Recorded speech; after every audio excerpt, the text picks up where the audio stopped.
All right, thank you. Hello, welcome everybody, and thank you for joining us tonight. My name is Natalie Green. I'm the Manager of Climate Change and Special Programs here at the NPCA, and I will be facilitating this meeting tonight. Before we get started, I will be delivering a land acknowledgement. On behalf of the Niagara Peninsula Conservation Authority, I would like to gratefully acknowledge that the land from which we gather today is steeped in the rich history of the Haudenosaunee, Attawandarock, and the Anishinaabeg, including the Mississaugas of the Credit. There are many First Nations peoples, Métis citizens, and Inuit from across Turtle Island that live and work here today. This land acknowledgement is one way in which the NPCA supports reconciliation and shared stewardship on the lands of the lands on which we live. We strive to further our commitment to shared stewardship of natural resources and deep appreciation of Indigenous culture and history in the watershed. I want to take a moment to note that this week leads into Truth and Reconciliation Day, which is on Monday, September the 30th, and I encourage you to take some time to read the Truth and Reconciliation Commission of Canada's 94 calls to action, explore local Indigenous history, culture, and learn more about the lands on which you live to support your own reconciliation journey. Thank you. A little bit of housekeeping before we get started. For those who are in person, there are some refreshments in the back. It looked like you have enjoyed some of those. That's wonderful. There's a washroom just behind the gray screen in the back there.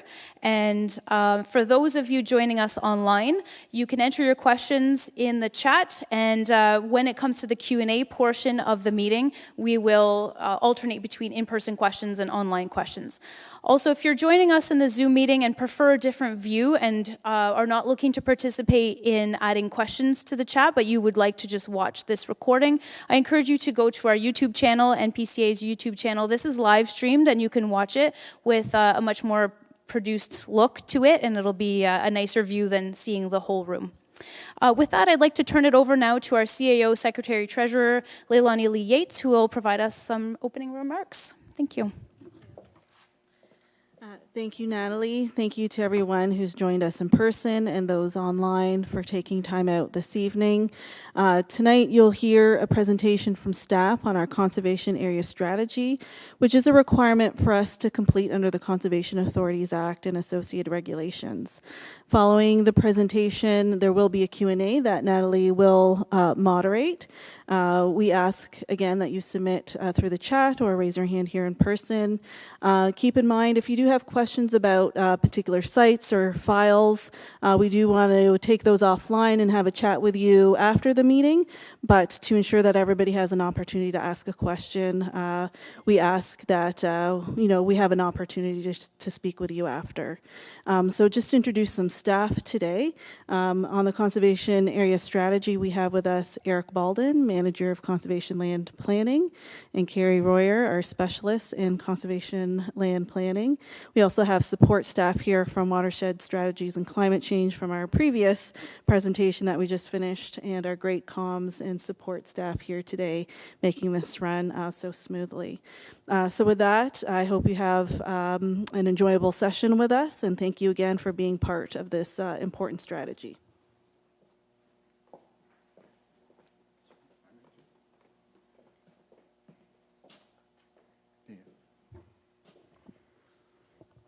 All right, thank you, and again, welcome everybody. So we're going to take you through the Conservation Area Strategy and talk about several things. We're going to talk about very briefly, the CA Act changes and the transition requirements. For those that attended either in person or online the previous meeting on the Watershed Strategy, you'll see some similarities. For those that didn't, where this is new and there's some additional details or some refresher that you would like, as Natalie had mentioned on our YouTube channel, you can go there and view the previous session, and also to our Get Involved pages. So talking about the transition requirements, the CA strategy itself, what requirements are there for the CA strategy, and then talking about, in most detail, goals and objectives. As you will see as we get into this, there are requirements for the CA strategy that are a little bit different than the watershed strategy, and in some cases very much more specific. So you'll see some of those differences. Just a quick review of the legislation timeline. We've been at it for a while, all driven by provincial direction and provincial initiatives. from different legislative actions. And as it relates to the conservation area strategy, it came through the same regulation as the watershed strategy, Reg 686, which came out in 2021, and then has proceeded from there. What you will notice, and actually came up in some questions in previous sessions, is with the CA strategy, you're going to have this level of engagement now and this level of involvement now. There may be questions about specific projects, specific properties, specific strategies or plans that might come out of this. That will come later. There will be additional opportunity to engage on these actions and these activities beyond today. So don't feel like we have to get everything out today or get everything answered today. There's going to be ample opportunity to do that. And you can see that from the start in 2019, a lot of the engagement was driven by the province itself. They had their specific requirements. They had their very specific procedures on how the engagement would be sought out and have proceeded from there. But MPCA is definitely going to take that to the next level and provide you ample opportunity to engage us and have your voice heard for this particular strategy. And as I also mentioned again, when you take a look at the very end of that timeline, getting into 2025 and beyond, working through our annual budgets and work plans, that's where some of those specific actions that you might be expecting to see in the CA strategy, that's actually where they will come out in future projects. So to give you a very rough overview of what the strategy itself may look like, it's meant to be an overarching framework, high-level goals and objectives for our system of conservation areas. And it's certainly going to provide guidance for our daily management activities. This particular strategy, it will look towards that, but it'll be at a very high level where you might expect to see those very specific details or actions or plans on a particular species, a particular property, will come out in separate documents. An example of something like that might be a management plan that we will complete for a particular property. That particular management plan will have directions for us to complete for a variety of particular issues or disciplines, like a restoration plan, it could be an acquisition plan, or it could be invasive species management as well. Another way to visualize this is stemming down from our strategic plan. You will see, especially in a few minutes as we go over goals and objectives, those goals and objectives definitely stem from our strategic plan. You will see a lot of either direct connections or similarities between the two, and that's very much intentional and should be intentional on our part. Everything will stem down from the strategic plan into the conservation area strategy. And then, as I've talked about, there'll be an action plan developed from that, which will identify some very specific particular projects or strategies, additional strategies to come out of that. Carrie will touch on that in a few minutes, but it's things like, say, an invasive species strategy or a capital plan or a particular project for a property. And with that, I will turn it over to Carrie.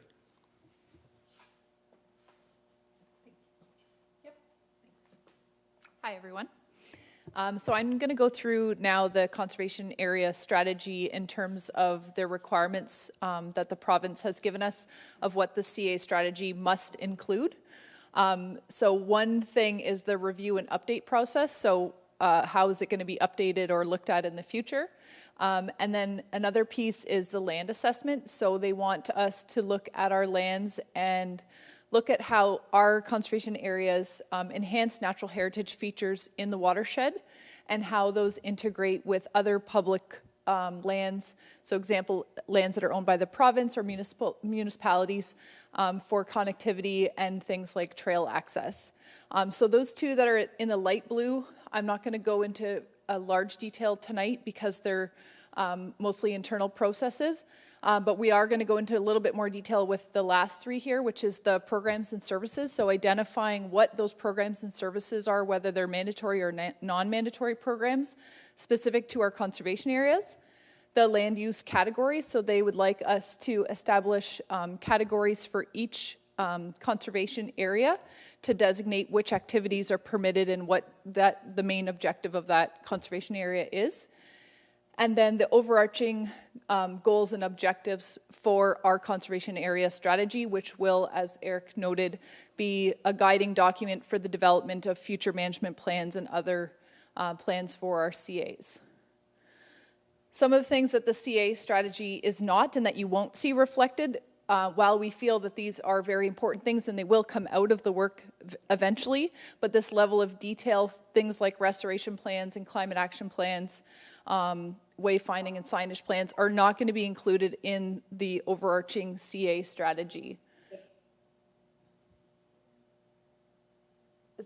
Am I getting feedback? Okay.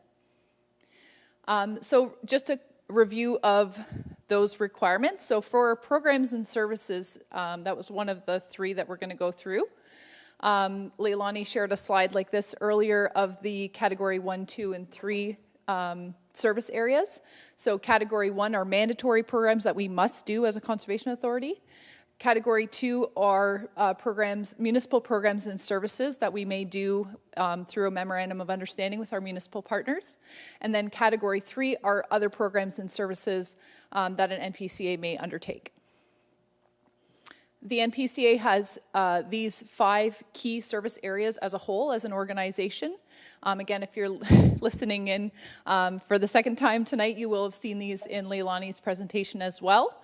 But natural hazard management, watershed resource management and climate change, other watershed-related programs, conservation authority lands and conservation areas, and then those enabling services like corporate services, communications, that help make everything work here. So we're going to look a little bit more specifically at the 4th one, the conservation authority lands and conservation areas, as that's what relates to the conservation area strategy. So this has been divided up into a few different types of programs. So one is active recreation. So things like campings, facility rentals for things like weddings and special events, heritage programming, education programs, nature school, and day camps. Those are all considered active recreation. Then we have the enforcement of Section 29 of the Conservation Authorities Act, so staff actively going out and looking at non-permitted uses on our conservation areas. Anybody that lives close to a conservation area probably has run into things like ATV use or people collecting plant material and things like that on properties. So those are things that our staff would go out and look to speak to individuals about. Our land care program is the general maintenance and asset management of our conservation areas. So things like forestry and grass cutting, trail maintenance, hazard removal, inspection and repair of park amenities like washrooms and facilities. So those are all under our conservation area related programs. And then we get into the sort of land planning side of things with land acquisition and securement, as well as land planning and management. And again, that's the land planning and management area is where Eric was speaking in more detail to developing management plans for each individual property. For the land use categories requirement, we have taken some guidance from Conservation Ontario, as well as the CA Act, and come up with these 4 categories for our conservation areas. So conservation area active recreation, conservation area passive recreation, natural heritage, and administration area. And the next slide has a little description for each of those things and what it means. And the middle column shows you how many conservation areas we have in those different categories. So you can see that the vast majority of our conservation areas, the primary function is natural heritage, with a few being active recreation, and we often call those our flagship parks. So Balls Falls, Long Beach, Binbrook, and Chippewa, which have things like camping and day programs. And then administration area, we only have 2 conservation areas in this category, and these are conservation areas that have administration areas or buildings for staff, but are generally not accessible or used by the public. So one example is the Gainsborough Conservation Area, which we often call our central workshop, which is where all of our land care and maintenance staff start their day. And then the St. John's Centre runs education programs and has a third party in there as well doing education programs, but it's not generally open to the public to visit. So now we're getting into the bulk of what we're looking for feedback from the public and and others on the goals and objectives that we've established as a draft for now, and we're looking for feedback on these. So just to reiterate the terminology Eric used earlier with goals, those are the long-term results that we're looking to get. The objectives are how we get there. And then noting that all the goals and objectives presented here are specific to conservation areas on NPCA watersheds, in NPCA's watershed. So these are the 5 high-level goals. So protection and management, green space access and connectivity, sustainability and enhancement, climate change adaptation and mitigation, and engagement and collaboration. So those are the 5 high-level goals. And for each of those, we have a number of draft objectives that we'll go through in the following slides. So the first one is protection and management, and the 4 green rows underneath are those 4 objectives. So stewarding our conservation areas to enhance biodiversity and habitat connectivity, increasing protected green space through land acquisition and securement, developing management plans, and then enforcing conservation area rules to safeguard these spaces against non-permitted uses. So those are 4 under protection and management. And has anybody filled out the survey already? You'll see that this is one of the things that it asks you in the survey. Is there something missing? Is there something you don't agree with? So if you haven't done that yet, that's what the bulk of the survey is. The second one, green space access and connectivity. So improving green space access for individuals living in our watershed, ensuring conservation areas are safe, accessible, and welcoming while preserving those natural and cultural features, collaborating with partners to enhance connectivity between publicly accessible green spaces, transportation routes, and trail systems, and then implementing innovative land management approaches to improve access and inclusivity. Under sustainability and enhancement, looking at things like increasing restoration and enhancement projects to boost biodiversity, improve water quality, using sustainable technology. So again, that was reflected in the watershed-based resource management strategy, a lot of innovative and new technologies, sustainable practices, nature-based solutions, things like that. Enhancing visitor safety with things like better signage and wayfinding systems.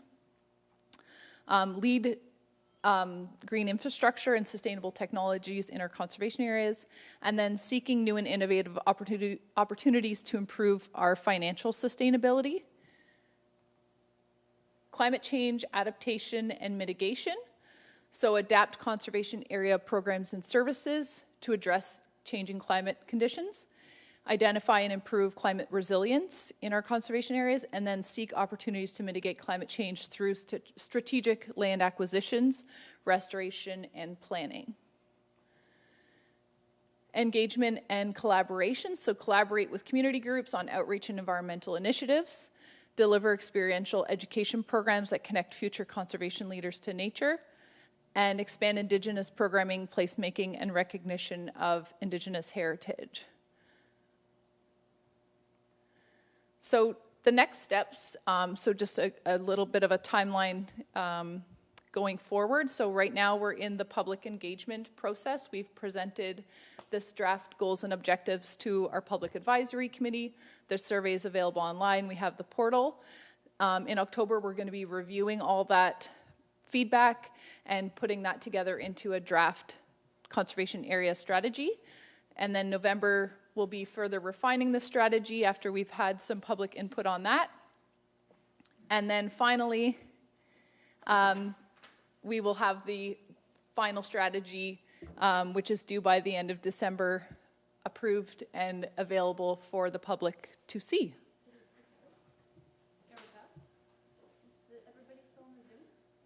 Oh. It kicked me out? No, it kicked you out. Oh. Okay, so I think that was my last slide anyways.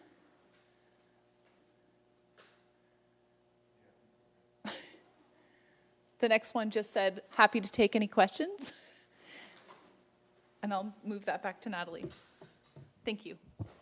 Thank you, Carrie and Eric, for that presentation. So if you joined us for the first part of the session for the watershed-based management strategy, it'll be the same format.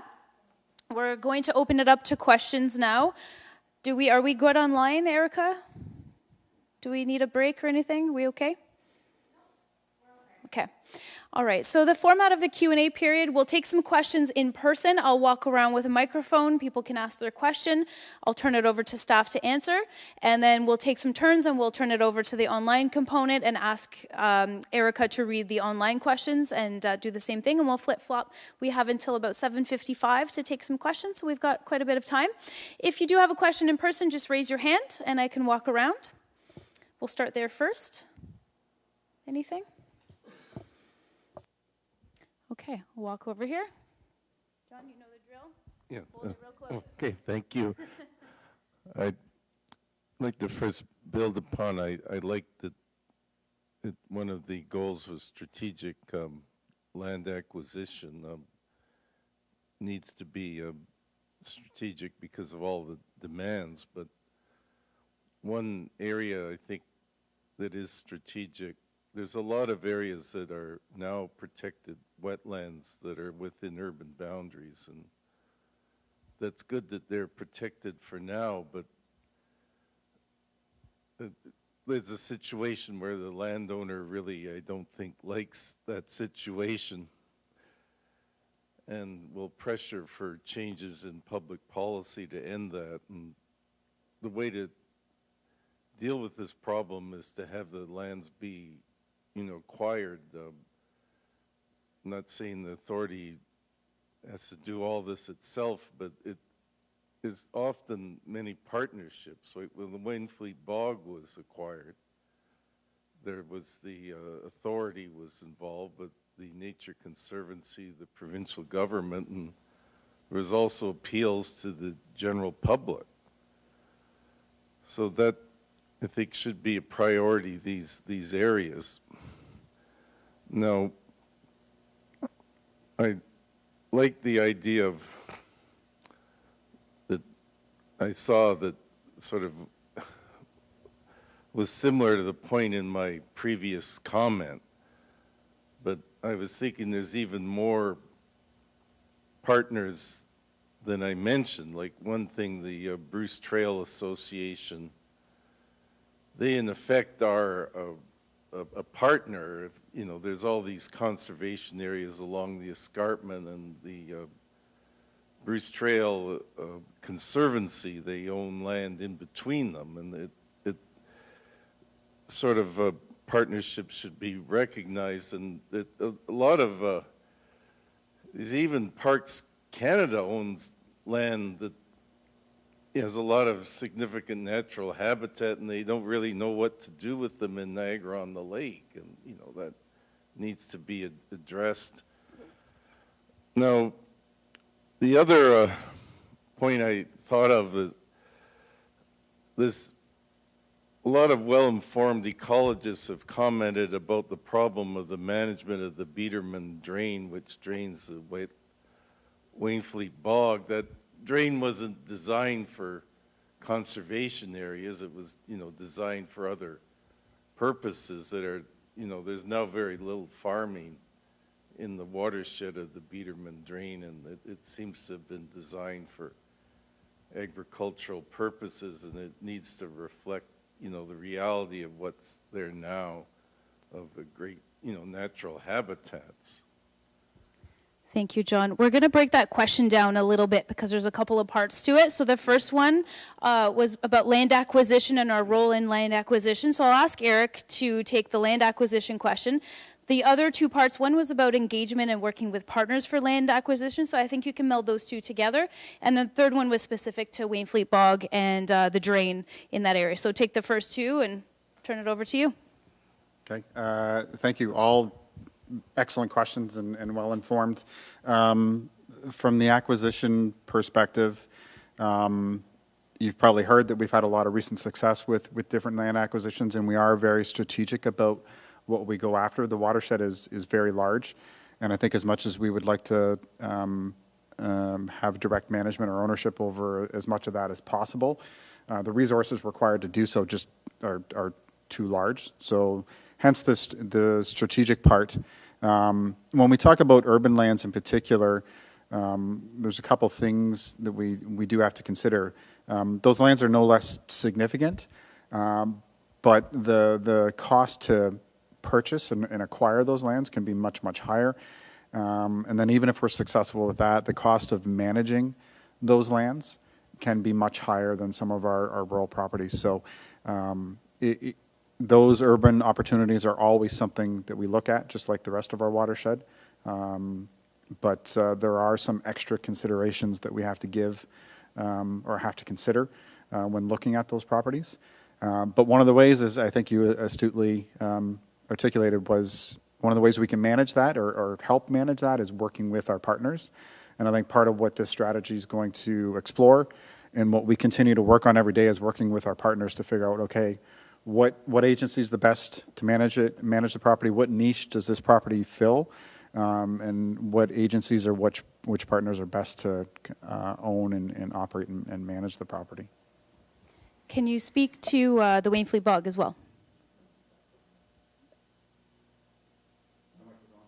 Oh, okay, I'll repeat it, thank you. Can you speak to the question about the Wainfleet Bog and the drain that runs through it and its purpose and use? So with respect to the Biederman drain going through the Wainfleet Bog, there's a long storied history with that property, and it's a highly significant property within the watershed. It's our largest land holding.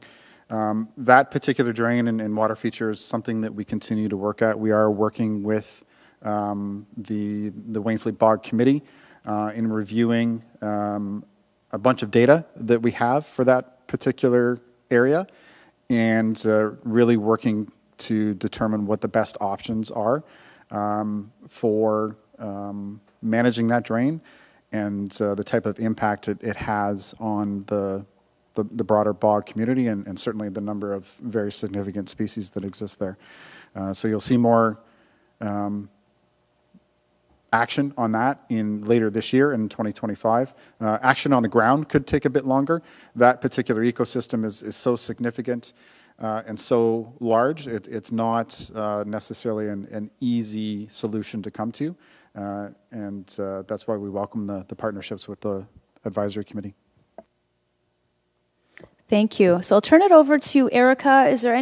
Are there any questions online?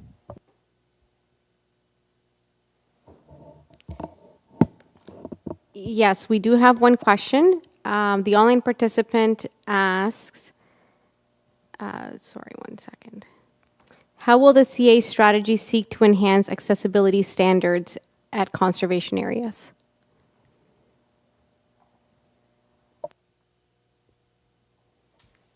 Should be good now. She turned hers off. So in general, the conservation area strategy itself will speak to accessibility standards. One of our goals and sets of objectives that go with it, but one of our goals is green space accessibility. It's a very important aspect of land ownership to us, and providing as much access to the properties as possible. But again, one of the things we do have to consider is the feasibility of providing your, say, traditional accessibility to those properties. Those projects those sites, they can have a number of interesting restrictions with them that can make it quite difficult to provide access everywhere. But what we do try to provide through property management plans and other strategies at NPCA is access to those key features, whether it's a short, accessible, firm pathway to lookouts at Beamer, or a similar feature at Rockaway Conservation Area. So those projects definitely do fit, but it's certainly something that we have to be approach cautiously. Excellent, thank you. Okay, turning back to the in-person audience. Any questions from this group?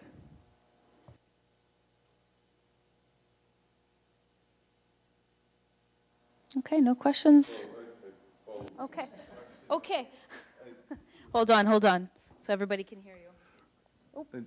Yeah, I want to say with urban areas, there's one tool that actually isn't present in rural areas, but it's a tool that really hasn't been used.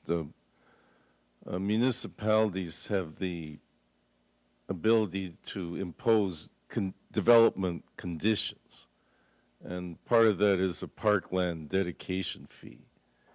And I would like some of this power to be used to acquire these protected wetlands within urban boundaries that are vulnerable.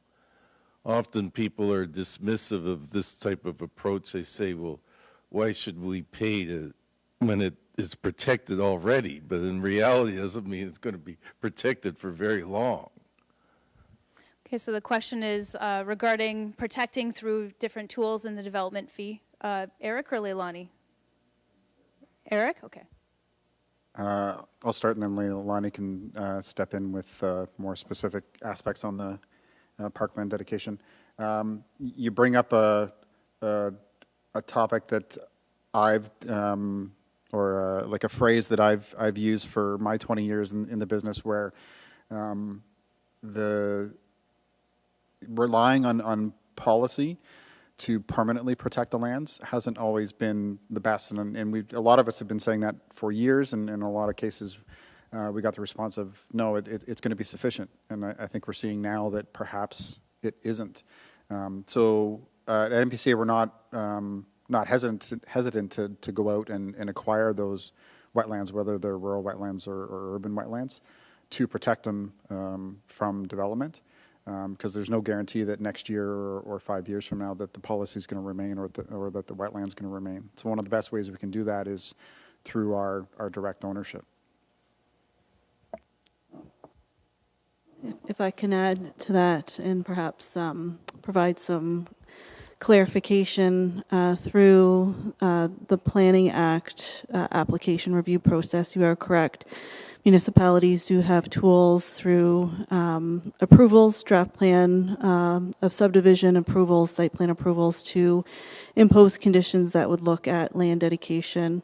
Parkland dedication is more for municipal purposes, for their park, active park or passive park, but for municipal park purposes, where conservation authorities can play a role, and in my experience in other jurisdictions, we can play the role to take ownership of those hazard lands that really should be in conservation authority ownership to manage for the long term. And some of our neighboring conservation authorities have shown successes in doing that and helping by being recipients of dedications through approvals, Planning Act approvals, where then we take ownership and management of those lands. So we are having those types of discussions within our watershed, and perhaps there might be some successes through that process as well. And we also, through official plan reviews and policy developments for municipalities, do provide comments and input and insight on, the role the conservation authorities can play to help on the management and protection of lands as well. Thank you. Thank you for those responses. Erica, any questions online? No? Okay. Any more in person? Okay. Hold on. Come in. Yeah, I'm just say this about the importance of your agency, because a friend of mine, Paul Chapman, was a chief planner of the city of St. Catharines, and he's an active naturalist. He told me he felt completely isolated there.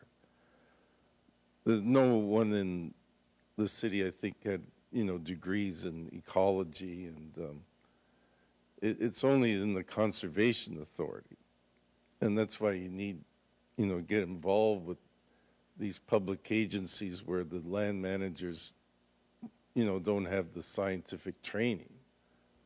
I want to say thank you for that comment and for recognizing the expertise that we have in-house at the NPCA. Thank you for that. And I think it's a great segue in terms of getting involved. You mentioned getting involved and engaging. That's why you're here tonight, and those online. If you're interested in getting involved, you can check our website and read the material and add comments and reach out to us when there are these opportunities to collaborate. That's a great thing. Thank you. Any other comments, questions? They're chatting over there. It's okay. I think if there are no other questions and none online, Erica, then I think we can call it a night and wrap it up. And I do, again, want to mention that staff will still be here to answer your questions. For those of you online, get involved at npca.ca. Go check out our websites and read the materials and ask some questions. And I'll turn it over to Leilani again for some closing remarks. Thank you again for everybody who has come in person and online, and for taking the time out of your day to join us. Time is precious, so we definitely appreciate it. We look forward to hearing from you and visiting our Get Involved portal, doing the online survey. You can provide comments directly via email. I believe Carrie's email address and Eric's are there, yes, on the screen, as well as available on our web portal and within the discussion paper. So thank you very much for being involved in this one and the one earlier. If you joined us on the watershed-based resource management strategy and these important initiatives that are underway with us, we will be posting drafts of our strategies in October for your comment before we bring them forward to our board for approval. So sign up if you haven't already to get notifications on that. And I also just want to thank our staff for all the efforts you've put into this project and for this evening, and making sure that we look good and keep us on time. And thank you, Natalie, for facilitating these sessions with us. So good night, everyone, and thank you.